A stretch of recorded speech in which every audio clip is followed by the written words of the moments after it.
Washington announced plans to station developmental hypersonic weapons in Europe, and Germany's defense minister announced plans to deploy U.S. long-range missiles to target Russia.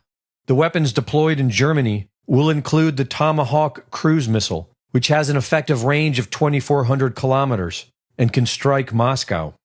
Moscow's deputy foreign minister said, "Without nerves, without emotions, we will develop, first of all, a military response to this new game."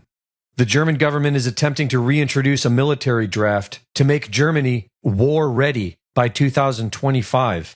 With zero evidence, they make the radical claim that Russia is planning to invade Europe, but it was NATO forces that overthrew the government of Ukraine in 2014. It was NATO forces that were operating bioweapons labs around the Russian border. And it was NATO forces that sabotaged the Nord Stream 2 pipeline. So far, Russia's actions have shown calculated restraint. They understand that NATO is trying to provoke a major response, and eventually, NATO actions will demand one. Viktor Orban recently visited Kiev and Moscow on an individual's mission of peace and was interviewed by a podcaster on his flight back from Russia. So that meeting was prepared in a totally secret way. First I was in Kiev to meet Zelensky. Then I started to organize the meeting with Putin. To make peace is a Christian action. You have to prepare yourself spiritually. So that's what I have done. Being convinced that this is the only way and that this is the duty I have to do now, because I remain the only Western leader. I'm the only Western leader now who can have a chance to talk at the same time with Kiev and Moscow. He asked Putin 3 questions. The first, President, what do you think about the peace plans? And what do you think about the frame and the process, how these peace talks are going on, and you are not invited? So what do you think about it?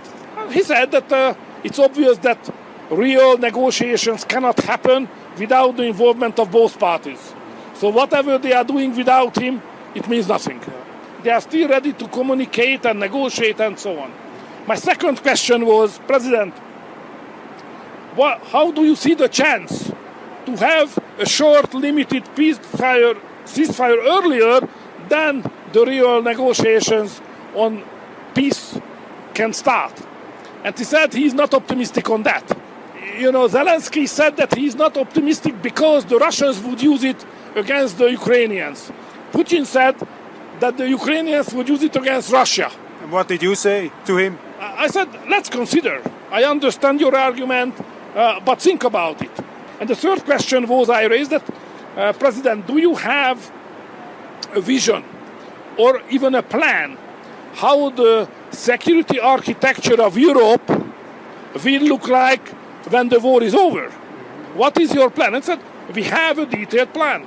After his trip to Russia, Hungarian Prime Minister Viktor Orban traveled to the United States, not to meet with President Biden, but with former President Donald Trump.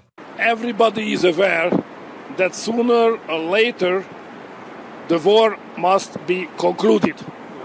And we can't live eternally in the shadow of the war. So even those who are very committed to fight for Russia or for Ukraine, at the very bottom of their heart knows that, okay, we have to fight now, but sooner or later the peace should come because peace is a good thing.